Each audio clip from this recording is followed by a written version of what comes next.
This broadcast of In Focus is being made possible through the support of Reed Health. Reed Health, right beside you. And by First Bank Richmond, with 8 locations serving Wayne County. First Bank Richmond and you, doing great things together.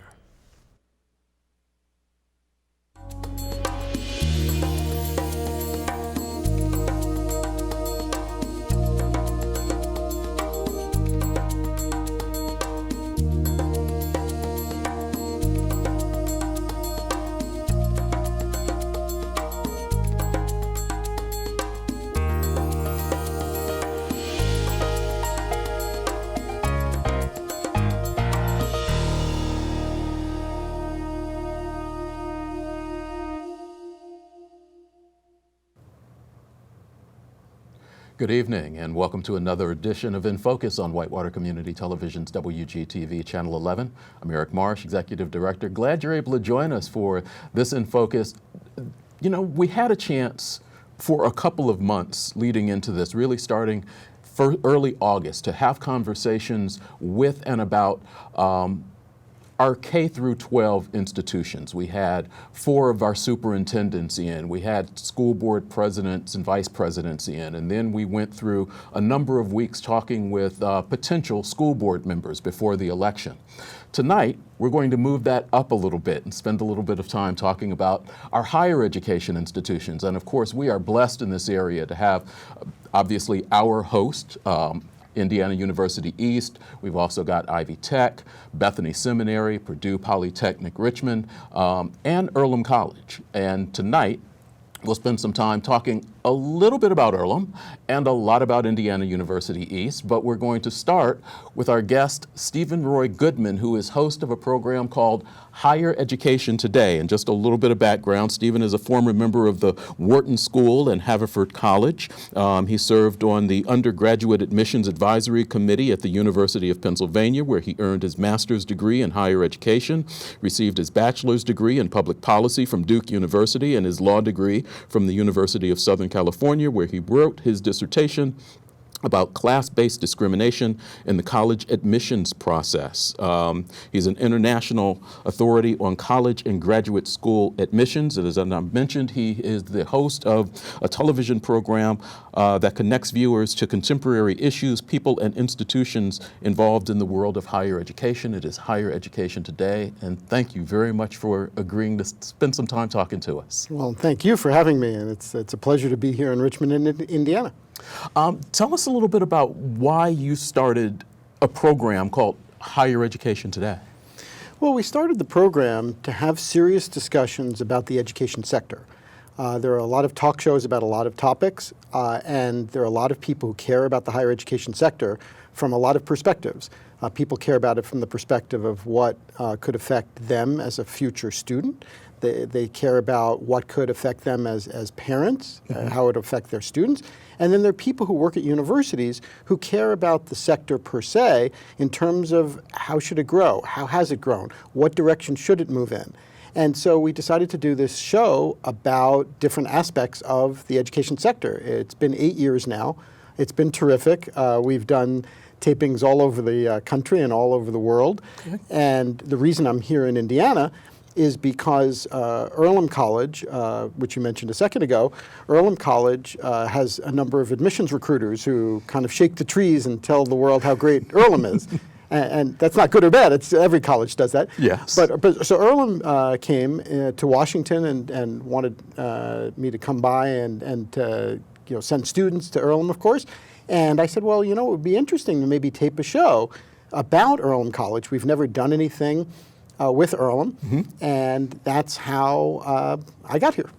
In some of your travels, and you have traveled, do you find education in different places, particularly in different countries? Because we were talking before we came in, you taught in South Africa, worked in South Africa, you've done shows in various places. Is education different from place to place in how it's presented to students and to people? Yes. The biggest difference is that the U.S. education sector is really tied into social mobility issues lack of social mobility issues, or what we hope to be social mobility issues. If you look at the admissions process in the United States, it's not simply a matter of taking a test. So in many other countries, you'll take a test, and whoever gets 100 goes to school number 1. The people who get 94 to 98 go to school number 2, and so on and so forth. So you're slotted by that test, basically. Correct. And one of the great things about the education sector in the United States is that we have tremendous variety, and people can attend all sorts of colleges for all sorts of reasons. Now, it's also maddening for some families because they don't really understand or want to understand why there's that flexibility, because it's much easier to understand that if I got a 72 on an exam, I should have a better slot than somebody who has a 68 on an exam. But in actuality, our universities are very complex. You know, we have spaces for people who are athletes. We have spaces for people who come from different places. We have spaces for people who want to study different things. And that's one of the interesting things about the sector. And one of the things that I've not only do on my show, but also in my most recent book, is I talk about why it's so important for people to look for things that they can do at university that have meaning for them. And to not just look at the name of the school, but to look at what specifically the university can offer them that will help their careers. And I think that's good for the institution. I think it's good for the individual. Is it harder, or do you find it hard to get people to understand how to interact with institutions? Because you talked about having people look at institutions for what it can do to help them later. That isn't always at the top of the mind for a lot of people going in. It's more about name recognition or how far away it is from home. That's right. And I think that's really important to make the case. And I do this as an education advisor. I try to get people to understand that while the name is important, the experience that you're going to have at the school is perhaps the most important thing. That, of course, the name is important. And of course, the quality of the faculty is important. And of course, the location is important in terms of where you're going to live. But the most important thing is, are you having a positive experience that's going to propel you intellectually, emotionally, professionally throughout your career? And if the answer to that is yes, then you know you found some programs that are the right ones. Isn't that hard for an 18-year-old to kind of grasp? As an admissions person, how do you help them understand? You're obviously selling your particular institution, but how do you help them understand how this 4 years is going to affect them? There's a certain number that get it. They know, they've been geared for it. For a number of people, it's a little different. The answer, the polite answer is gently. Not everybody, gets it right away. So what you have to do is I'll give you an example. One of my students recently, the dad called and told me all sorts of things about what he wanted. The daughter had very different ideas about what she wanted for her educational experience. Now, they live in the same house. Mm-hmm. They've known each other for 17 years, but they have very different views about what they want. Mm-hmm. And so one of the things, and in fact, that was my first book, was about family dynamics in college admissions and trying to get people to understand that you really do need to discuss these in advance, because not only, as you alluded to before, is it difficult to kind of interact with the university, it's really difficult to interact with the university if you don't even know what your objectives are. And it's super duper hard to do that if you don't agree with your parents or they don't agree with you while you're trying to have these interactions with colleges. You're in and around a lot of universities. One of the big things that people talk about, and one of the things that has driven a lot of conversation about higher education is the cost and how students are coming out with so much debt. Is there a way that you've seen, because you've traveled around, again, you've talked to a lot of different educators and a lot of people involved in education, is there a better way, is there a better model that you think that can help people financially and come out with less debt, less cost, less overhead on this? You have to be prepared to go to places where people who have similar views to you don't. So what that means in English is that if you're in Indiana, when was the last time you decided, I think I'm going to go have a salad in Nevada? You wouldn't do that. It's illogical. It doesn't make sense. I'm going to drive all that way to go to Nevada to have a hamburger or to have a salad. It doesn't make sense. Mm-hmm. So your value to an institution in Nevada is inherently higher than it is in an institution in Ohio or Indiana, not because you're a good person or a bad person, but simply because fewer people from Indiana and Ohio are willing to go to Nevada to have an educational experience. So the number one thing that you can do as a student is to consider colleges and universities that are out of region from where you are. Now you might say, well, that's very hard to do. And I'm not saying it's not hard to do, but if in fact you're trying to limit the debt, then that's a good way to do it. The other thing that you can do if you want to limit They will pay you more to come there. Yes. Okay. Because there's more of a value. The other thing that you can... You just made a lot of parents upset. I realize that. But that's why I came on the show. But the other thing that you can do if you want to stay local is you have to be able to say something to the college or university that the college or university doesn't have. And that's a harder thing to do. Because so let's take a student who's at high school in Richmond, Indiana. So what does that student offer Indiana University East or Earlham College, for instance? Well, geographically, they don't offer much because you already have students from Richmond High School. But what they can offer is they can offer, and they ought to offer, an ability to be a good debater, a good mathematician, somebody who's a good pre-chemistry student, somebody who has an interest in political science, somebody who's demonstrated an ability to excel in some area. And that's what you can do. So yes, we were joking before about, not everybody wants to go to Nevada, and of course a lot of moms and dads are saying, oh, I hate this guy already. He's trying to get my kid to go to Nevada. But if you can either go to Nevada, or you can specialize in something that is so valuable that colleges locally and regionally and nationally care about. It's almost like in the workplace. What skills do you bring to the workplace if you're trying to find a job? It's the same thing here. If you're a student, what skills do you bring to the table? What are things that a university can do with your skill set?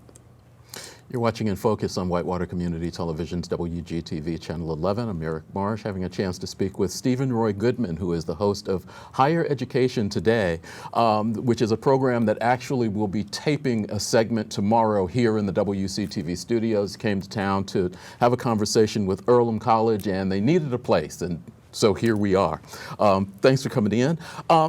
Talk a little bit about your show.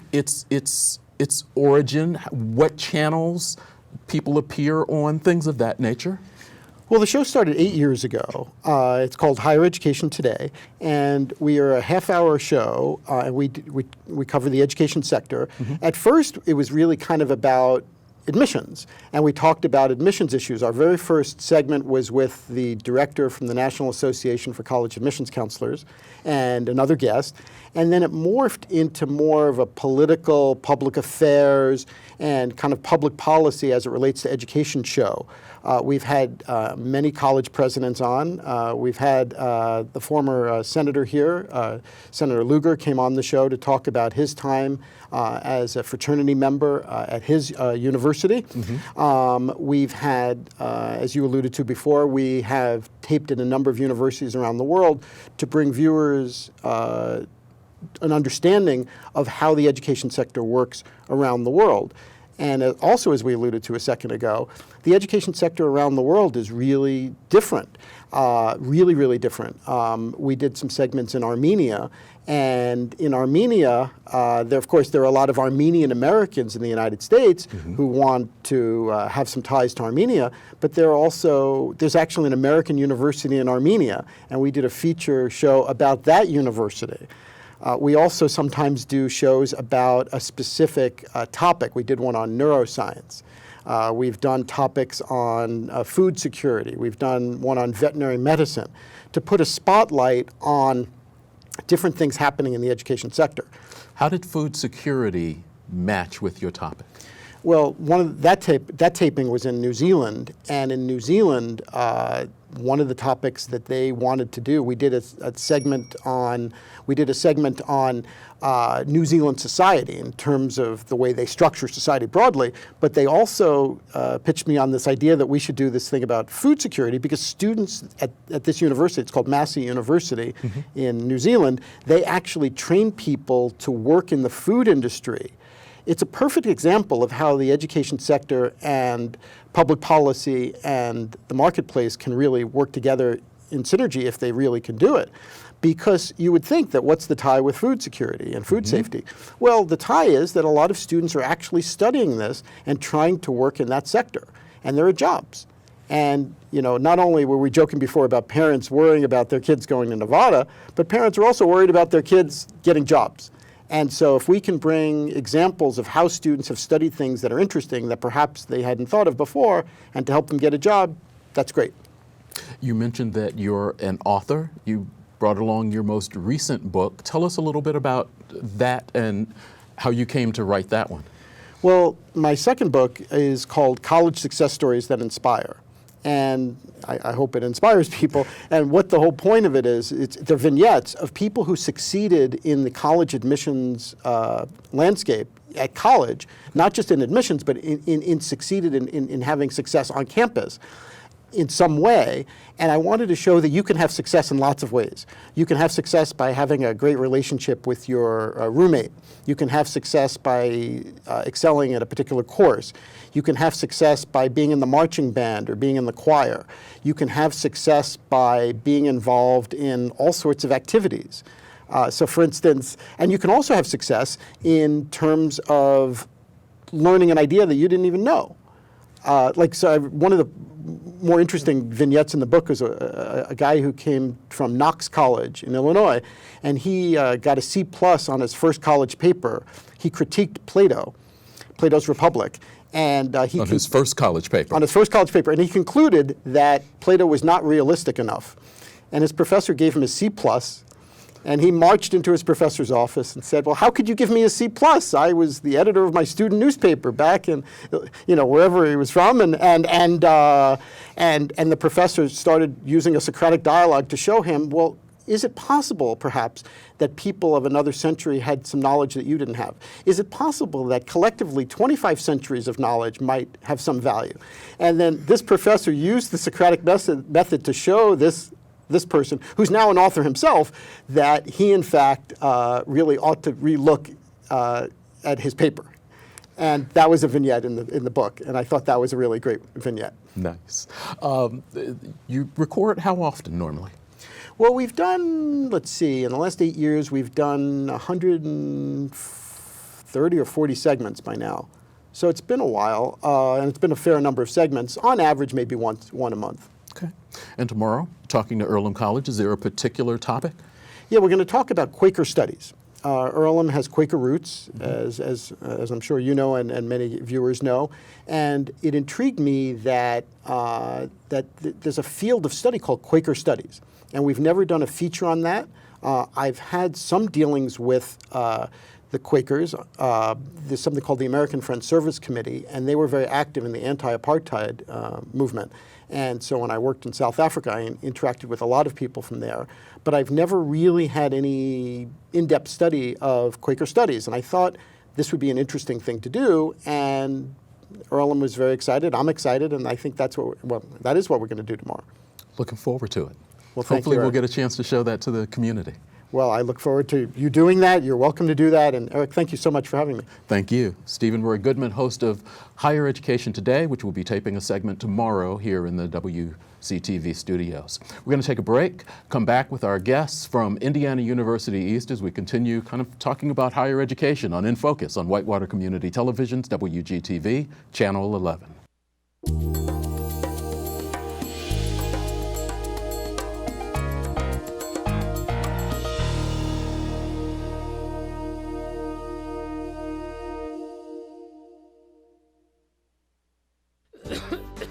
See if we can't get someone on here.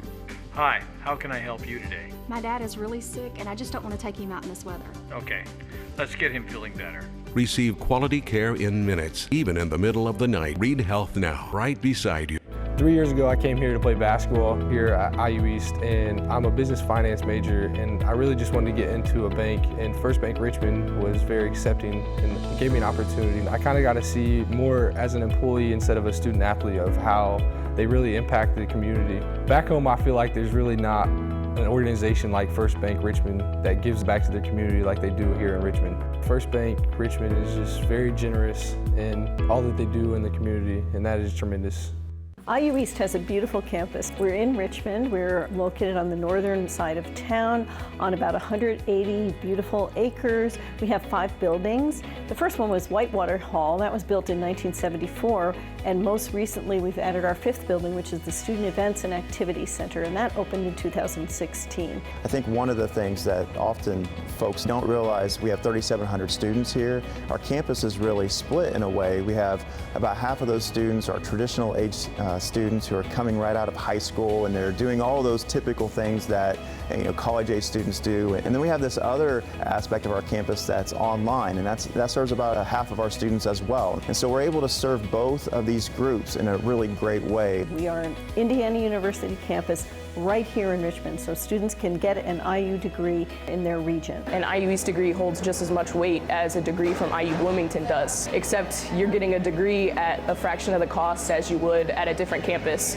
So I'm able to graduate debt-free in May, and that's something that a lot of students aren't able to say. We have a small enough campus that students will really get to know their faculty, and their faculty will get to know them, yet it's large enough so that we have a full campus life and students get the full college experience. This campus can be everything that you want it to be. You just want to come and go to class, you can do that.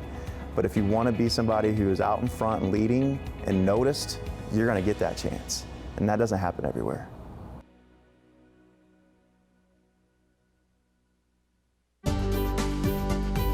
Hi, how can I help you? My daughter has a fever and she isn't feeling well. Okay, let's get her feeling better. Receive quality care within the comfort of your own home. Read Health Now, right beside you.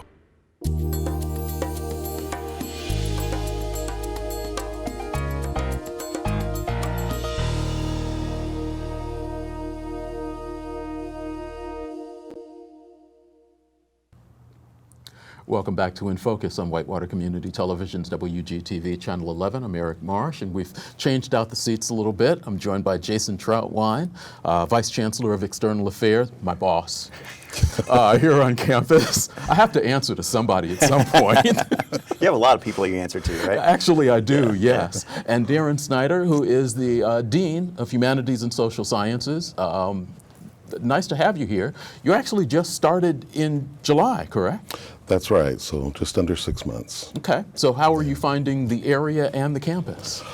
I love IU East. Very friendly atmosphere, great people to work with, and I really enjoy Richmond, similar to the town that I just moved in from in Nebraska, and love it. Glad to have you here. Very good to be here. We're just talking about admissions with Steve and Roy Goodman, who is with higher education today. Admissions is always something that universities, colleges talk about. The admissions and enrollment here at Indiana University East just kind of continues to grow.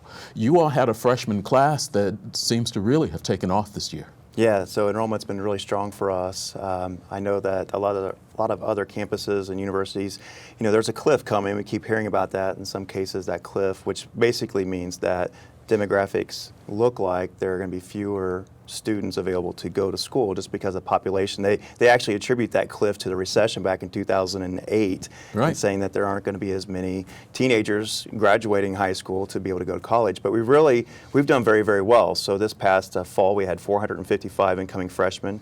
We had about the same number of transfer students. So it was a really strong incoming class.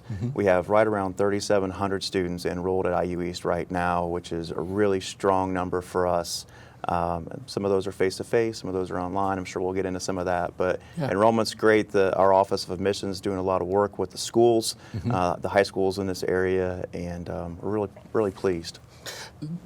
To what do you attribute that growth in here on campus? Obviously, some of it is online, and that is a component that I think continues to ramp up in education as a whole. But still, you're seeing bodies here on campus, freshmen coming in, regular students, which is, that change has been taking place for a lot of years, but it's pretty strong right now. I think it's It's a number of things. One, obviously, affordability is part of it, right? So when we think about average tuition debt for someone to complete a bachelor's degree nationwide is close to 40 grand. Ours is half of that. We had a report recently that our average debt is right around 22,000 for a degree completion. So affordability is part of this. IU degree is a huge part of it. So an IU degree, 4-year IU degree, right, for a low cost, thinking $7,000 a year for tuition for a full academic year, that's part of it. But I think a lot of it is just what we offer. We offer great faculty who pay attention to their students. And Darren, I don't know if you want to maybe mention a little bit about what it's like from a student perspective in a classroom here. Sure. The nice thing about IU East is the small and the connection that the students can have. So a young freshman, he's only 18 years old, he's only ever been in high school. It's a scary experience to come to college. And so when they come and they're in a class with a smaller number of students, I think our student-to-teacher ratio is something like 16-1. That's really good. Wow. They can sit in and they can feel like they can connect a little bit with an instructor. Much better than they could if they were sitting in a large lecture hall of, say, 200 at some big major university. So I think that personal connection is really important. And you also mentioned the online aspect of it. IU East was very fortunate because a decade or so ago jumped into the online, with great dedication. And that's a really important thing because there are so many people that would love to come to campus but can't come to campus. And so that affords them that. And for IU East, from our perspective, that allows us to have a lot of strength as far as enrollments, as far as budget. Some of the other campuses that are peers of ours struggle more with that than we do. So we feel very fortunate in that sense. What IU East has been able to offer not only undergraduates, but people interested in graduate school has really grown through I came to this campus 9 years ago. The change seems to have never stopped, going from associate's degrees to bachelor's degrees to master's programs that continue to ramp up, particularly in your area, I think. Yeah, and we have collaborative master's degrees, so we collaborate with campuses around Indiana. And the nice thing about that is that you can kind of get the best of all these worlds if you're a student, because you can get an expert with a very targeted, focused academic background on another campus and take a course with that person as part of your master's degree. And we do a lot of master's degrees that address needs of the regions. For example, this semester we started what's called a hybrid master's program in mental health counseling. And because that's such an important, there's such a need for that, especially in the region here. So students take most of their coursework online, but they also come to campus at convenient times. So say a working professional would be able to complete their degree in a couple of years. So that's another part of the focus, is that we make it doable for students. Either online or hybrid, some combination of those. Another program that we have coming up is the cohort for the MSM, which is Masters of Science and Management, and that is from our School of Business and Economics. And I think that ties in closely with what Darren was saying, just about convenience. So that program is specifically designed to help those who are working, that may be in business, they might be in other areas. Maybe their undergrad was in business, maybe it was in humanities of some kind. And so it's a master's that doesn't require a GMAT or one of the tests to maybe get into a master's program. It's really based on work experience, because they want working professionals in this cohort, and that starts in January. And I think they're off to a good start at getting quite a few students for that. But that's just another way that we've responded to the needs of the community. A Master's of Science and Management is more about leadership qualities and being able to lead people, different than maybe an MBA that might be rooted in finance or accounting or something like that. The changes that have been made and the additions of classes and things also, as I've watched the physical part of this campus change, pottery, places that the arts can thrive and be done. There's always been some of that. It continues to grow as you look at the humanities and social. Music. I remember a student playing at the Spirit of Philanthropy lunch this year, getting involved in music, getting more involved in art. Those type of things are here even more than they have been in the past, I think. Yes, and we consider, as important as the fields, the professional fields are, nursing, the STEM fields, business, crucial for our society. It's also important for society to have strong footing in the humanities and in the arts. And so we have gallery spaces on campus for students to create things that then can be exhibited. We have regional competitions where artists come on campus and can, a competition. So they receive prizes and so forth. We're building up our music program now. We have a new pep band as of this year, so that's kind of nice. So we try to create an atmosphere where we say a university means that it's universal. We look at a variety of different fields. That's what we try to do. Mm-hmm. But again, that small size is what makes it a special experience. People will go, why do you need a pep band? The athletic program on this campus has just exploded. About 14 teams? 15. Okay. Yeah, 15. I don't come up from my basement enough to keep going. Added men's and women's soccer a little over a year ago, and all those teams seem to be thriving and doing very well. Obviously, the volleyball team started it with trips to the Nationals. The men's basketball program and the women's basketball program have both done very well. Yeah, so 15 sports now. And so athletics, it's a part of who we are. It's part of our culture. I think it gets back to some of the things you were asking earlier about, why is that freshman class so strong? Why are people choosing to come to IU East? Well, we talked about the online component. We talked about some of the degree offerings that we have. Well, the transformation of campus is a big part of that too. So whether it's music programs that are being offered and pep bands that are coming, and think about the band culture around this area of the state, and giving students a chance to continue some of that, but also things like athletics. And as you mentioned, volleyball we have a strong history of having great volleyball programs. Yes. We have the men's basketball team has spent some time ranked number 1 in NAIA Division II, which is huge for us. And so we're nationally known. We're on that level of when people talk about NAIA basketball, IU East is part of that conversation. We have some really great rivalries with, some other teams that we won't get into, but it's great to see that, and you start to see, people follow them. And, the women's basketball team, it's a young program, but they came right out of the gate rushing and, made it to the national tournament. And now we're seeing Coach Selhorst. She graduated that initial group, and now she's kind of starting over again, and that program just continues to keep going, and they're doing a great job, along with soccer and golf and tennis and cross country, and I'm missing some of them, and some coach will come and say, you didn't say my sport. Say my sport. But I think what's great too, and something we spend a lot of time talking about, is the success of our student athletes, because let's not forget, they're students, mm-hmm. and they're going to class, and that's what they're here for. They're here to get an education, and by and large, those students are very, very successful. The GPAs of those teams are very high. Those students are very engaged in things that are going on in campus. They're part of service learning. They're characters of champion. They're doing all those things, and they're true leaders on campus. And I think that's another part of the culture that we have here. Athletics, it's really embedded into who we are, and we see all those students meshing together, and it's really great to see that. If someone has not been on campus in the last couple of years, I think they would be surprised at some of the transitions. What used to be a parking lot now has the Student Event Center on it.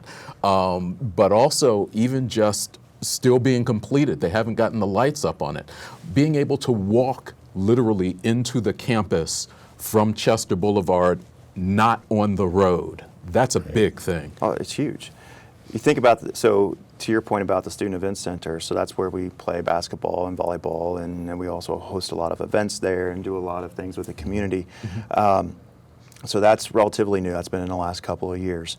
We hosted, during the homecoming week, we hosted an alumni event for one of the basketball games. And so we invited a lot of the players who had been back when it was club basketball, back 15, 20 years ago, back when they were the pioneers, and we called it Pioneers to the Pack.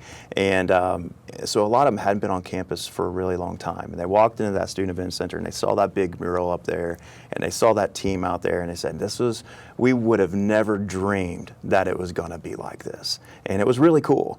And it was neat to see them excited about a program that really they helped us try to get off the ground back, 20 years ago.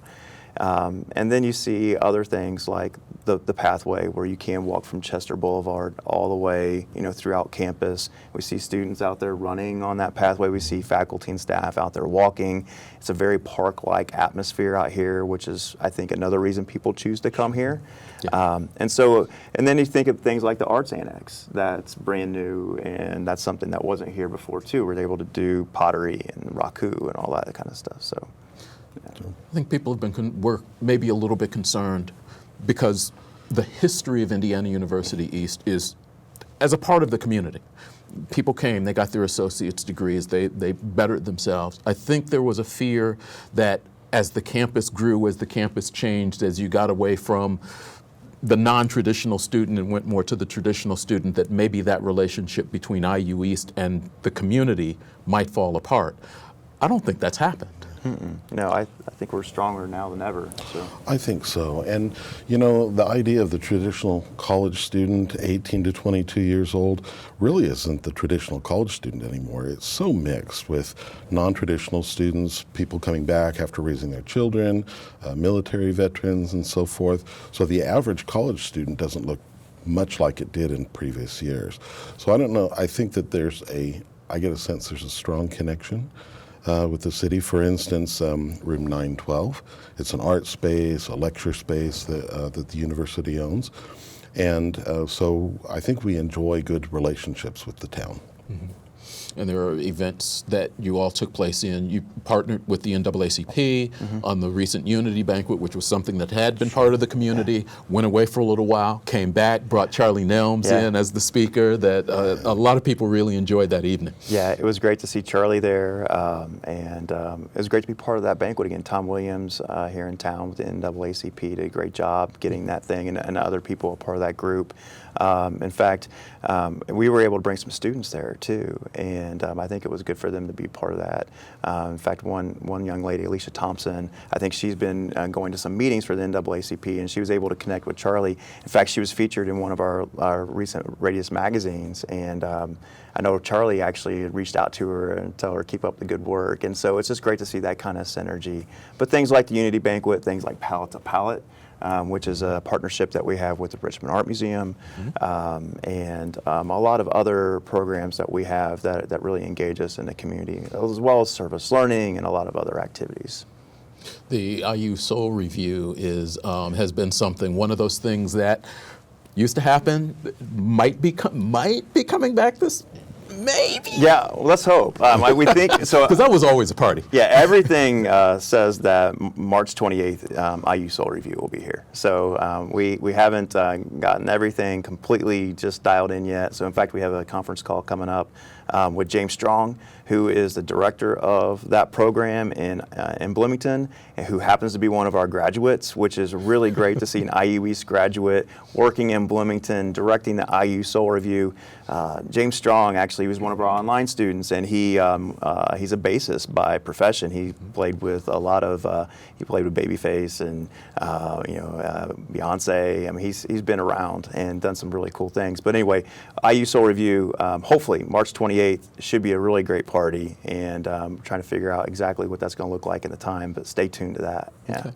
Campus has been hosting for the last few years a concert that some of the community and particularly students have been able to be involved in, getting some up-and-coming names, a couple of them actually that have done very well over the last few years. Something that will continue, and that's part of that campus life, that student life thing that people were talking about, as opposed to going away and racking up a lot of debt, being able to have all of those experiences right here on campus and being a part of that experience. Yeah, campus life is a big part of what we do.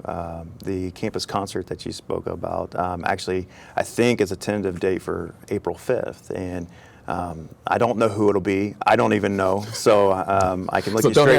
I can look you straight in the eye and say I don't know who that's going to be. But for example, last time that we had a concert, which was 2 years ago, we had Dea in Somo. We've had Neon Trees here before. So we usually try to find Mike Posner. Yeah, done very well. Yeah. So we try to find a rising star and get them before they get too far out of our price range, and try and get them here. So, but campus life is a big part of what we do here on campus. So. You're watching In Focus on Whitewater Community Television's WGTV Channel 11. Having a chance to talk about Indiana University East. Darren Snyder, the Dean of Humanities and Social Sciences, Jason Troutwine, Vice Chancellor for External Affairs. Everybody's got a title. Man. We talked with superintendents, board members, potential board members heading into the election cycle. Everybody said the same thing. There's a teacher shortage here. If you look at some of the numbers coming out of IU East, you wonder why there's a teacher shortage. You all seem to be putting a lot of educators out in the field. Talk about those numbers and why that field is so important and seems to be so strong here. We actually were able to pull together through the School of Education and Dean Jerry Wild a report recently that just to really look at our alumni, and that report showed that we have about 425 IU East alumni teaching in a 50-mile radius of our campus. 425. 425. And so, for example, there are, I think the number's 116 IU East graduates teaching at Richmond Community Schools. And so you're right, there is a huge teacher shortage. I think that there have been several emergency licensures granted in Wayne County, really just trying to be honest, get anyone who has a bachelor's degree in to teach because they can't find enough teachers. We're the major supplier for the teachers. If it weren't for our campus, I think this area would be really in dire straits. So we continue to have 100% placement for our graduates. I know a lot of those students are taking HSS courses because they're teaching in areas that are, in English and so on. That's right. And if someone has graduated, has a bachelor's degree, we also have a transition to teaching program.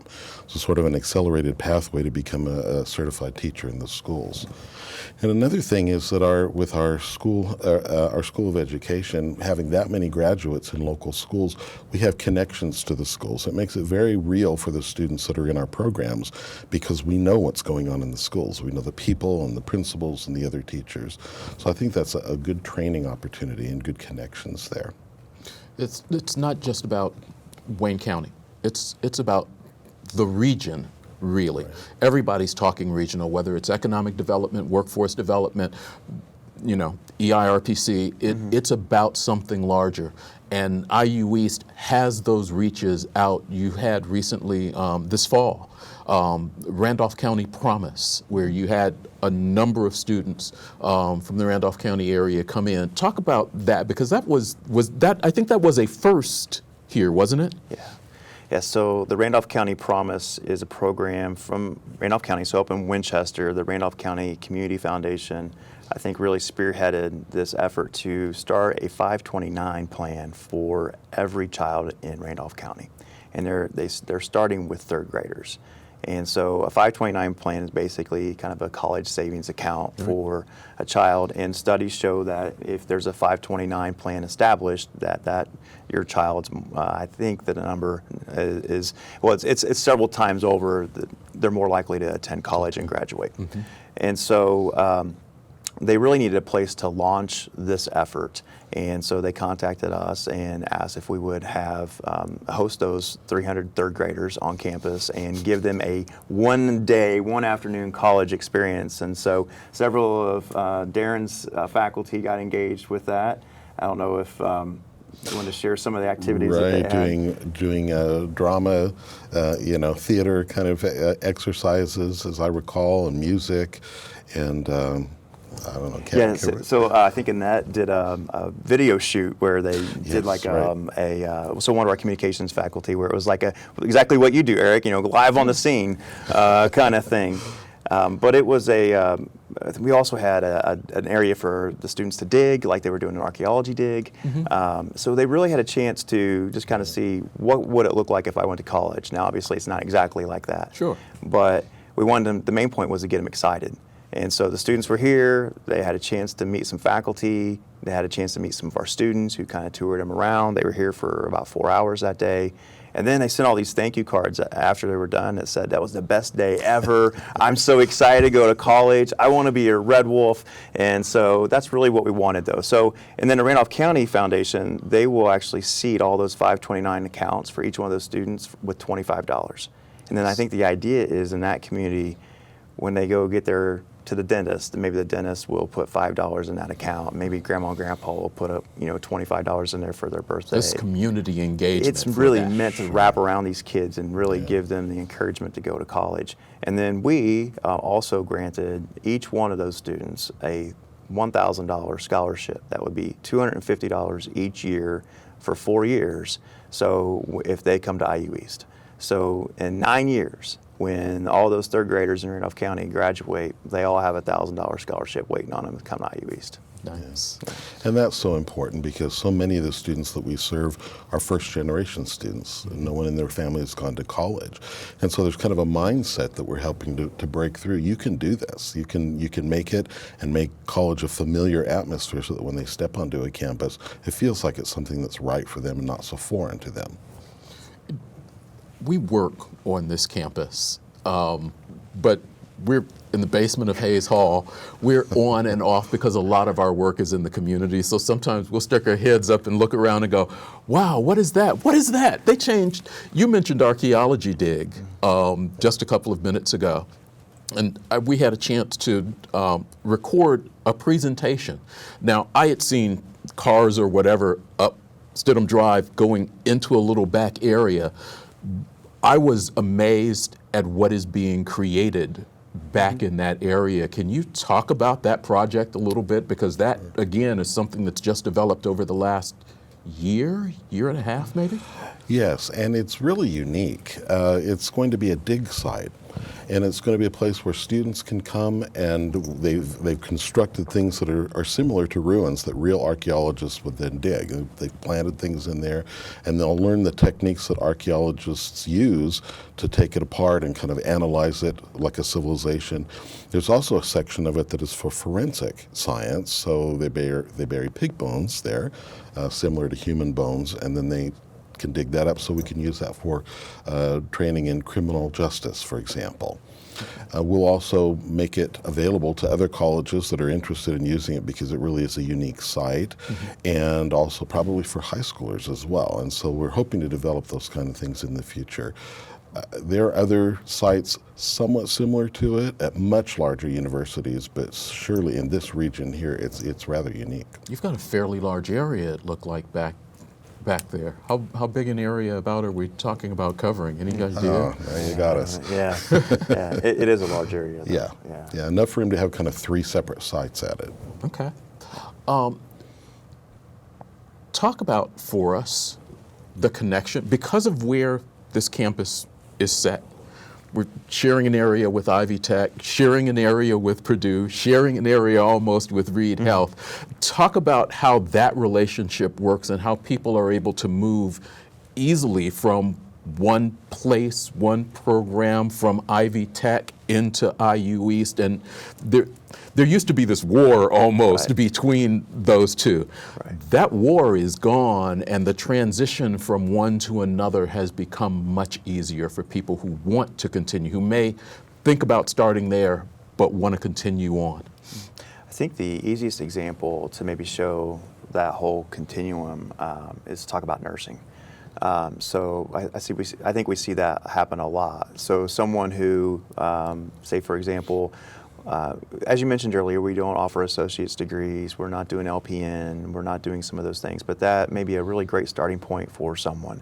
And so they're choosing Ivy Tech in that instance, and we're really good partners with Ivy Tech. So maybe they start out and they get their associates in nursing, and maybe they're working down the road at one of the extended care facilities, or maybe they're working at Reed as a medical assistant or something like that.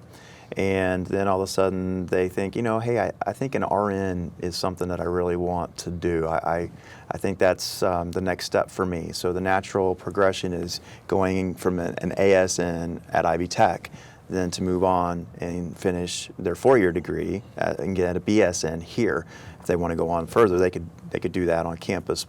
And then you think about Reed Hospital right next door. All those clinicals can occur at Reed Hospital, and then once they graduate, they can work at Reed Hospital or Reed Health. And so I think there's really good synergy among Ivy Tech, IU East, Reed Health, and then you throw Purdue Polytechnic in there as well. And you know, a lot of those students are working really closely with some of Darren's faculty members. Sure, yeah. We have a number of transfer programs in place. So if a student starts at Ivy Tech, let's say, and takes their general ed, then IU East considers their general ed completed. And when they come to IU East, they have a set semester schedule for the following 2 years, and they're guaranteed to finish their degree within that period of time. So the student has a relative amount of security. They know how long it's going to take, and they can anticipate and plan. Healthcare is exploding.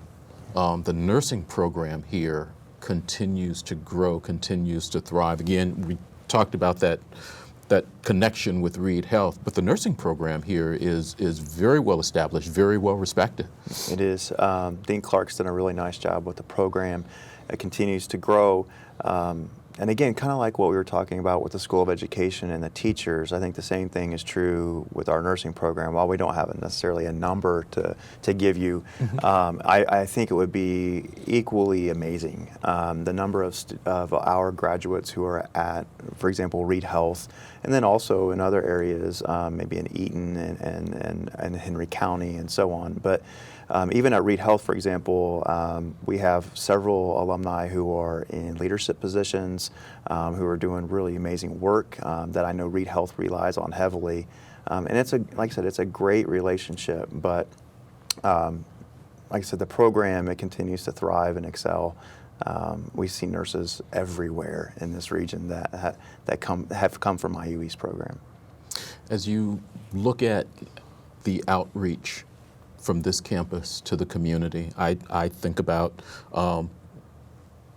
working with Centerville High School, which is where the soccer team plays. I think about the agreement with the Richmond Parks Department, where the tennis team plays in Glen Miller Park, and getting those courts up and about. How important is it for this campus to make sure that connection, that growth, that relationship continues to thrive for the economic development of this whole region? I think that's really the reason we're here, in large part. So you think back when the campus was created back in the early 70s, and part of the reason for us to be here was to help spur on economic development, to help provide access to higher education, and things like working with the Parks Department, working with the city, working with employers. That's a natural for what we try to do. So you mentioned, that we do play tennis down at the Parks Department, but part of that was to also get those tennis courts back in a way that they look really good now. And Kyle Tom was really helpful with all of that as well. The partnership that we have with Centerville, with the soccer in their field, it's really great to be part of that community in that way. We're doing some things over in Eaton, Ohio. Our River States Conference track meet will be hosted in Preble County. That'll be bringing in a lot of players, a lot of teams, a lot of mom and dads that are going to be sleeping in hotels around the area and spending money. So it's economic development in a lot of different ways. What we're investing, our graduates, our educational programs, but also bringing people to the area. I think you're bringing people to the area. Your student population is coming from a very large area. Obviously, some of that is sports, but you're almost reaching out. I mean, it used to, when started, it was very much a regional thing. The coaches seem to be doing a lot of traveling in their recruiting. Yeah, we're seeing more and more students from a little bit further outside the area, and so a little bit further outside the area, maybe Puerto Rico. We're starting. Well, I think it gets back again to some of the things you were talking about at the very beginning of the segment, and we're becoming more and more a campus of choice, and not just a campus of choice for people who live in East Central Indiana and West Central Ohio. We're becoming a campus of choice for people who are from far away. And so that choice might be because of our academic programs, it might be because of some of the athletic opportunities, it might be because just they like the area in general. And all of those things play a role in why someone from California may come here to play sports, or why someone from California may see the fact that we have an education program online, an education program that they saw online, come here from California, not athletics involved at all, and to say, I would like to go to your School of Education. I hear you have a great program. I'm from California. I don't know anyone. That happened last semester. So we're starting to see people pulled from a lot of different areas other than just Richmond, Indiana. And I assume you're seeing the same thing as you reach out to faculty. If you've got those students, you've got to find the faculty coming in. And I keep seeing desks and chairs and areas and walls being built. Are you finding enough room for all of the faculty coming in? I would say space is one of our biggest challenges at IU East. If you can find a closet somewhere, someone's going to take it. So, but that's okay. That's a good problem to have, as opposed to what the opposite of that could be. And we're serving our borders not only in Indiana and the United States, but I'm thinking of our technical writing program, for example. We have an online program. We have students there from China, from Saudi Arabia, so we're really kind of getting a worldwide profile in some of those programs. It's very exciting. We know we've talked about sports, and we're down to our last couple of minutes, but the relationship between the Women's and the Men's Tennis Association seems to continue to thrive. Those young people who are out playing sports professionally, it seems like every year now you're graduating one or two out of that program. We have a great relationship with the Women's Tennis Association. I think we have, I think we're up to 6 graduates. So obviously Venus, Williams, Sloane Stephens, among the most famous of those. But in fact, here in the next couple of weeks, Dean Snyder will have a graduate come through who is Rajiv Ram, who is a communications major, and he'll be graduating. And so on December 15th, he'll get a chance to receive his degree. So. An Olympian, too. An Olympian, yeah, that's right. Doubles, yeah. Yeah. Thank you very much for being here. They're telling me we've got 90 seconds till we're out of here, so we have filled the time. Dean Snyder, thank you very much for being here. Thank you. Very nice to meet you, Darren Snyder. Glad you came to the area. Looking forward to working with you. Me too. And Jason Troutwine, Vice Chancellor of External Affairs. Thanks for being here. Appreciate it. My pleasure. There is a lot going on in the community. We're going to throw up a couple of slides. I want to remind you that the Richmond Police Department is looking for, is actually in a hiring process right now. So if you know someone who is interested in being a Richmond police officer, they can apply. Information is there on the screen. The lighting festival for Richmond community, for the city of Richmond, is going to be taking place tomorrow. They'll be lighting the tree down at the municipal building. That's at 5:15. Go down and enjoy that. And then after that, the parade is going to be taking place. It's Santa's Workshop, a lot going on. Keep looking on our Facebook page as well as our other social media sites for things that are happening around the community. I want to remind you that if you missed any of this program, you can see replays of this show beginning tonight at 10:30, tomorrow night, and then also twice on Saturday, twice on Sunday. It's also available on our online site, WGTV Online. And the audio of this program is also available Sunday mornings at 6 a.m. on G1013 and 100.9 ESPN Radio. Thank you very much for joining us for this edition of In Focus on Whitewater Community Television's WGTV Channel 11. We'll be back next week talking about workforce development with Mike Rao.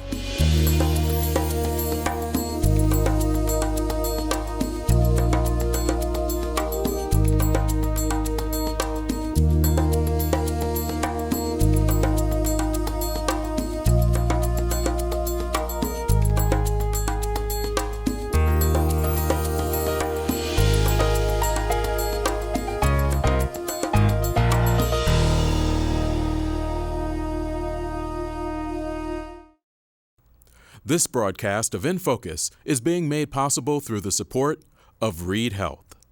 Reed Health, right beside you.